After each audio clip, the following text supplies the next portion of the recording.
ಶಾಸಕರಾದ N T Srinivas sir ಅವರಲ್ಲಿ, ವೇದಿಕೆ ಮೇಲಿರುವ ಎಲ್ಲ ಗಣ್ಯ ವ್ಯಕ್ತಿಗಳಲ್ಲಿ, ಈ ಸಮಾರಂಭದಲ್ಲಿ ಭಾಗವಹಿಸಿರುವ ಎಲ್ಲ ಶರಣ ತಂದೆತಾಯಿಗಳಿಗೆ ಶರಣಾರ್ಥಿಗಳು.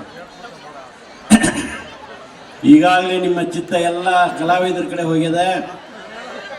ನಾವೇನು ಹೆಚ್ಚಿಗೆ ಮಾತನಾಡಂಗಿಲ್ಲ. ನಮ್ಮ ಡಾಕ್ಟರ್ ಶ್ರೀನಿವಾಸ್ ಸರ್ ಅವರು ಕೂಡ್ಲಿಗೆ ಶಾಸಕರಾಗಿ ಯಾರೂ ಮಾಡದೇ ಇರತಕ್ಕಂಥ ಕಾರ್ಯವನ್ನು ಇವತ್ತು ನಮಗೆಲ್ಲ ಮಾಡಿ ತೋರಿಸ್ತಾ ಇದ್ದಾರೆ. ಇಲ್ಲಿ ಯಾವ ಶಾಸಕರು ಮಾಡಲಿಲ್ಲ ಈ ಕಾರ್ಯವನ್ನು.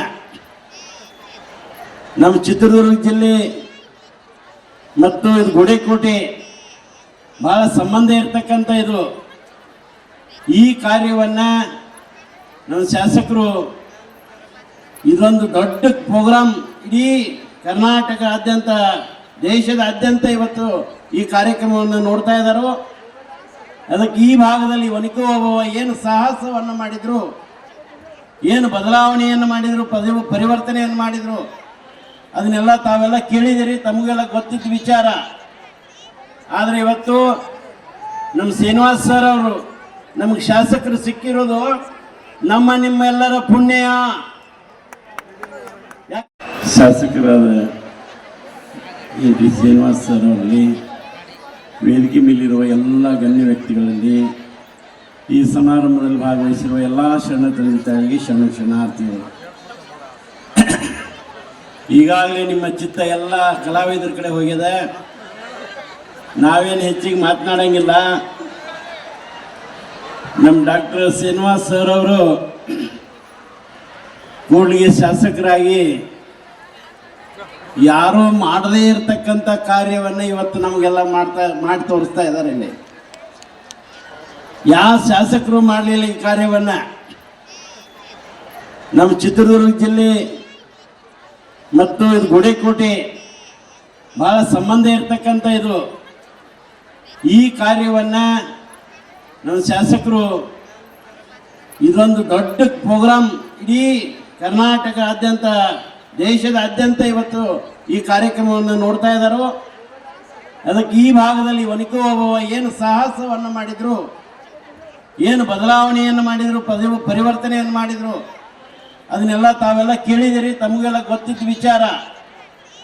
ಆದರೆ ಇವತ್ತು ನಮ್ಮ ಶ್ರೀನಿವಾಸ್ ಸರ್ ಅವರು ನಮಗೆ ಶಾಸಕರು ಸಿಕ್ಕಿರೋದು ನಿಮ್ಮೆಲ್ಲರ ಪುಣ್ಯ. ಆದ್ರೆ ಹಗಲಿರುಳು ಸೇವೆ ಮಾಡ್ತಕ್ಕಂಥ ಯಾರಾದರೂ ಶಾಸಕರಿದ್ದಾರೆ ಅಂತಂದ್ರೆ ಅವರು ನಮ್ಮ ಕೂಡ್ಲಿಗಿ ಶಾಸಕರು. ಯಾಕೆ ಈ ಮಾತನ್ನು ನಾನು ಹೇಳ್ತಾ ಇದ್ದೇನೆ ಅಂತಂದ್ರೆ, ಒಂದು ರಾಜಕೀಯ ರಂಗದಲ್ಲಿ ಅವರ ಸೇವೆ ಆದರೆ ಇನ್ನೊಂದು ಸೇವೆ ಅದು ಕಣ್ಣಿಂದ. ನಾನು ಬಹಳಷ್ಟು ಕಾರ್ಯಕ್ರಮಗಳಲ್ಲಿ ಒಂದು ಚಿಕಿತ್ಸೆ ಕಾರ್ಯಕ್ರಮದಲ್ಲಿ ನಾವು ಭಾಗವಹಿಸಿದ್ದೇನೆ. ಕೂಡ್ಲಿಗಿ ತಾಲೂಕಿನಲ್ಲಿ ಮತ್ತು ಕೂಡ್ಲಿಗಿ ತಾಲೂಕಿಗೆ ತರೋದ್ರ ಜೊತೆಗೆ ನಮ್ಮ ಮಕ್ಕಳಿಗೆ ಒಳ್ಳೆಯ ಶಿಕ್ಷಣ, ಒಳ್ಳೆಯ ಸಂಸ್ಕಾರ ಕೊಡ್ತಕ್ಕಂಥ ಕಾರ್ಯವನ್ನು ನೀವೆಲ್ಲರೂ ಮಾಡಬೇಕಾಗಿದೆ. ಆ ಮಕ್ಕಳಿಗೆ ಒಳ್ಳೆಯ ಶಿಕ್ಷಣ ಕೊಡ್ರಿ, ಸಂಸ್ಕಾರ ಕೊಡ್ರಿ, ಅವ್ರನ್ನ ಚಟಗಳನ್ನು ಬಿಡಿಸಿ ಒಳ್ಳೆಯ ಉತ್ತಮ ದಾರಿ ಕರ್ಕೊಂಡು ಬರ್ತಕ್ಕಂಥ ಕಾರ್ಯವನ್ನು ನಿಮ್ಮದು ಆಗಬೇಕಾಗಿದೆ.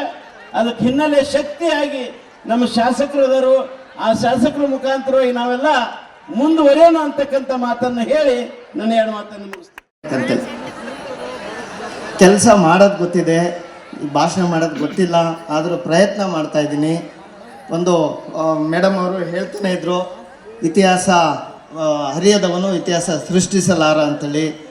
ಇವತ್ತು ಒಂದು ಗುಡೇಕೋಟೆ ಉತ್ಸವದಿಂದ ಒನಕೆ ಓಬ ಉತ್ಸವ ಮಾಡೋದಕ್ಕೆ ನಾವೆಷ್ಟು ಶ್ರಮಪಟ್ಟು, ಎಷ್ಟು ಕಷ್ಟಪಟ್ಟು ಇವತ್ತು ಒಂದು ಐತಿಹಾಸಿಕ ಕಾರ್ಯಕ್ರಮ ನಮ್ಮ ಈ ಗುಡೇಕೋಟೆ ಗ್ರಾಮದಲ್ಲಿ ಆಗ್ತಾ ಇದೆ ಅಂತಂದರೆ, ಇದು ಬರೀ ಮನರಂಜನೆಗೆ, ಏನೋ ಒಂದು ಎಂಟರ್ಟೈನ್ಮೆಂಟ್ಗೆ ಅಷ್ಟೇ ಅಲ್ಲ.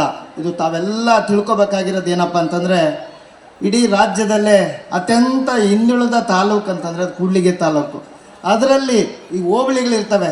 ರಾಜ್ಯದಲ್ಲಿ ಅತ್ಯಂತ ಹಿಂದುಳಿದ ಹೋಬಳಿಗಳಲ್ಲಿ ಒಂದು ಹೋಬಳಿ ಗುಡೇಕೋಟೆ ಹೋಬಳಿ. ಇಂಥ ಹಿಂದುಳಿದ ಹೋಬಳಿನ ಈಗ ನಾವು ಇದು ಹಿಂದುಳಿದಲ್ಲೇ ನೋಡ್ಕೋಬೇಕು, ಹಿಂದುಳಿದಾಗೆ ಇರಬೇಕು ಅಂತಂದರೆ ಖಂಡಿತ ಆಗೋದಿಲ್ಲ. ಇದನ್ನು ಅಭಿವೃದ್ಧಿಯ ಜೊತೆಗೆ ಅತ್ಯಂತ ಹಿಂದುಳಿದ ತಾಲೂಕು ಅಂತೇಳಿ ಬರೀ ಅಭಿವೃದ್ಧಿ ಮಾಡ್ಕೊಂಡ್ರೆ ಆಗೋದಿಲ್ಲ. ಹಿಂದುಳಿದ ತಾಲೂಕಾದರೂ ಕಲೆ ಸಂಸ್ಕೃತಿಯಲ್ಲಿ ಮಾತ್ರ ಅತ್ಯಂತ ಶ್ರೀಮಂತ ಹೋಬಳಿ ನಮ್ಮ ಗುಡೇಕೋಟೆ.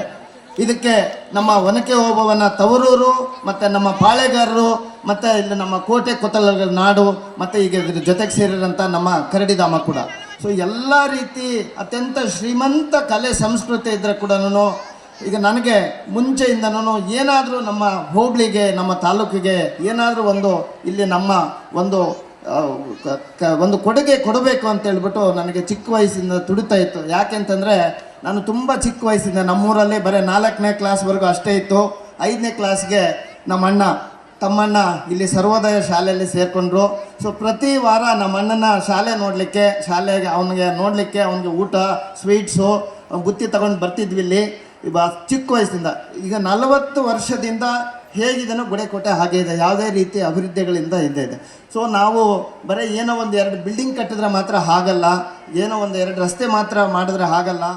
ಎಲ್ಲ ಸರ್ವ ರೀತಿಯಿಂದ ಆಶೀರ್ವಾದ ಮಾಡಿ ಸರ್ಕಾರ ಕಾರ್ಯಕ್ರಮ ಮಾಡಲಿಕ್ಕೆ ಕೇವಲ ಒಂದು ತಿಂಗಳೊಳಗೆ 30 ಲಕ್ಷದವರೆಗೂ ಅನುದಾನ ಕೊಟ್ಟು ಹೋದ ವರ್ಷ, ಈ ವರ್ಷ ಮತ್ತೆ ಅತ್ಯಂತ ಖುಷಿಯಿಂದ ಅವ್ರ ಮುಂದೆ ಹೋಗಿ ಈ ಥರ ನಿಮ್ಮ ಆಶೀರ್ವಾದದಿಂದ 2ನೇ ವರ್ಷ ಮಾಡ್ತಾ ಇದ್ದೀವಿ ಅಂತೇಳಿ ಹೇಳಿದಾಗ ನಿನಗೆ ಸಾಕಾಗಲ್ಲ, ನಿನ್ನ ಎನರ್ಜಿಗೆ ಇನ್ನೊಂದು ಸ್ವಲ್ಪ ಜಾಸ್ತಿ ದುಡ್ಡು ಬೇಕಂತೇಳಿ ಈ ವರ್ಷ 50 ಲಕ್ಷ ಬಿಡುಗಡೆ ಮಾಡಿ ಮತ್ತೆ ಇನ್ನೂ ಹೆಚ್ಚಿನ ರೀತಿಯಲ್ಲಿ ಇನ್ನೂ ಒಳ್ಳೆ ಕಾರ್ಯಕ್ರಮ ಮಾಡಬೇಕಂತ ಹೇಳ್ಬಿಟ್ಟು ಇವತ್ತು ತುಂಬ ವಿಜೃಂಭಣೆಯಿಂದ ನಾವು ಕಾರ್ಯಕ್ರಮ ಮಾಡಲಿಕ್ಕೆ ನಿಮ್ಮ ಮುಂದೆ ಬಂದು ನಿಂತಿದ್ದೇವೆ.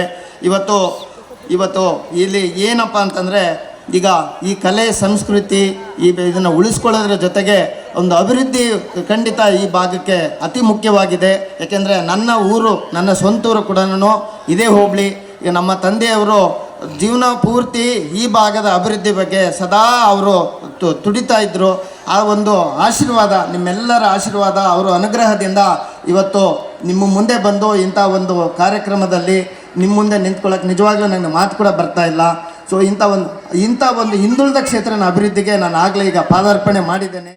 ಗೊತ್ತಿದ್ದ ಹಾಗೆ ಈಗ ಒಂದು ITI ಕಾಲೇಜ್, ಈಗ ಇದು KMRC ಇಂದ ಸುಮಾರು 8 ವರ್ಷದಿಂದ ಈ ಫೈಲು ನೆನೆಗೆದಕ್ಕೆ ಬಿದ್ದು ಅದು ಧೂಳು ತಿಂತಾಯಿತು. ಯಾವುದೇ ರೀತಿಯಲ್ಲಿ ಇದು ಆಗೋದಿಲ್ಲ ಅನ್ನೋ ಪರಿಸ್ಥಿತಿಯಲ್ಲಿ ನಾನು ನಿರಂತರವಾಗಿ 6 ತಿಂಗಳು ಅಧಿಕಾರಿಗಳ ಜೊತೆ ಸಂಬಂಧಪಟ್ಟ ಮಂತ್ರಿಗಳ ಜೊತೆ ಸಮನ್ವಯ ಸಾಧಿಸಿ ಅದನ್ನು 14 ಕೋಟಿ ವೆಚ್ಚದಲ್ಲಿ ಅನುದಾನ ತಂದು ಇವತ್ತು ಭೂಮಿ ಪೂಜೆ ಕೂಡ ಮಾಡಿ ಈಗಾಗಲೇ ಕಟ್ಟಡ ಕೂಡ ಶುರುವಾಗಿದೆ. ಏಕೆಂದರೆ ಇಲ್ಲಿ ಕೌಶಲ್ಯದ ತರಬೇತಿ ತುಂಬ ಕಡಿಮೆ ನಾವು ನೋಡ್ತಾ ಇದ್ದೀವಿ.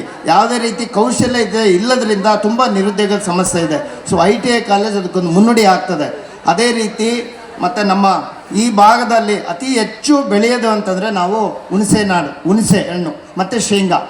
ಇವಕ್ಕೆ ನಾನು ಮುಂಚಿನಿಂದನೂ ಏನಾದರೂ ಈ ಭಾಗಕ್ಕೆ ಒಂದು ಕೊಡುಗೆ ಕೊಡಬೇಕನ್ನೋದೊಂದು ನನ್ನ ತಲೆಯಲ್ಲಿತ್ತು. ಅದಕ್ಕೋಸ್ಕರ ರಾಜ್ಯದಲ್ಲೇ ಮೊಟ್ಟ ಮೊದಲ ಹುಣಸೆ ಸಂಸ್ಕರಣಾ ಘಟಕ ನಮ್ಮ ಗುಡೇಕೋಟೆ ಹೋಬಳಿಗೆ, ಇನ್ನು ನಮ್ಮ ಗುಡೇಕೋಟೆ ಪಕ್ಕದಾಗೆ ಈಗಾಗ ಅನುದಾನ ಬಂದು ಈಗ ಶೀಘ್ರದಲ್ಲೇ ಅದಕ್ಕೆಲ್ಲ ರೀತಿ ಸಿದ್ಧತೆ ಶುರುವಾಗಿದೆ. ಹುಣಸೆ ಮತ್ತು ಶೇಂಗಾ ಸಂಸ್ಕರಣಾ ಘಟಕ ಕೂಡ ನಮ್ಮ ಗುಡೇಕೋಟೆ ಹೋಬಳಿಗೆ ಬಂದಿದೆ ಅಂತ ನಾನು ಹೇಳೋದಕ್ಕೆ ಖಂಡಿತ ತುಂಬ ನನಗೆ ಹೆಮ್ಮೆ ಆಗ್ತದೆ. ಅದೇ ರೀತಿ ಸಂಸ್ಕೃತಿನ ಎಲ್ಲ ಮುಂದಿನ ಪೀಳಿಗೆ ಪರಿಚಯಿಸಿಕೊಂಡು ಜೊತೆಗೆ ಅಭಿವೃದ್ಧಿ ಕೂಡ ಮಾಡಬೇಕನ್ನೋ ದೃಷ್ಟಿಯಿಂದ ಇಂಥ ಒಂದು ಐತಿಹಾಸಿಕ ಕಾರ್ಯಕ್ರಮ ಮಾಡಬೇಕಂತೇಳಿ ನನ್ನ ಚಿಕ್ಕ ವಯಸ್ಸಿಂದ ಕನಸಿಗೆ ಇವತ್ತು ತಾವೆಲ್ಲರೂ ಕಳೆದ 2 ವರ್ಷದಿಂದ ಹೋದ ವರ್ಷ ಕೂಡ ಇನ್ನೂ ಈ ರಾಜಕೀಯಕ್ಕೆ ಪಾದಾರ್ಪಣೆ ಮಾಡಿ ಕೇವಲ ಒಂದು 6 ತಿಂಗಳು ಶಾಸಕನಾಗಿ 6 ತಿಂಗಳೊಳಗೆ ಸುಮಾರು ರಾಜ್ಯ ಸರ್ಕಾರ, ಇವತ್ತು ನಿಜವಾಗ್ಲೂ ಹೇಳ್ತೀನಿ, ನಾನು ನಮ್ಮ ರಾಜ್ಯ ಸರ್ಕಾರದ ಘನ ಸರ್ಕಾರದ ಮಾನ್ಯ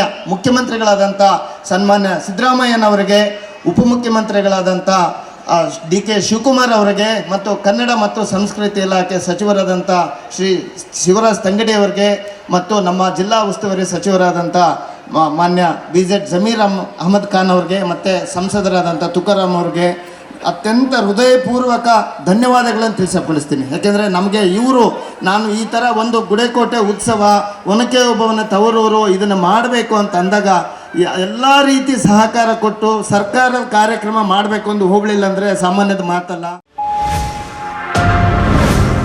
ಮೀಡಿಯಾ ನೆಟ್ವರ್ಕ್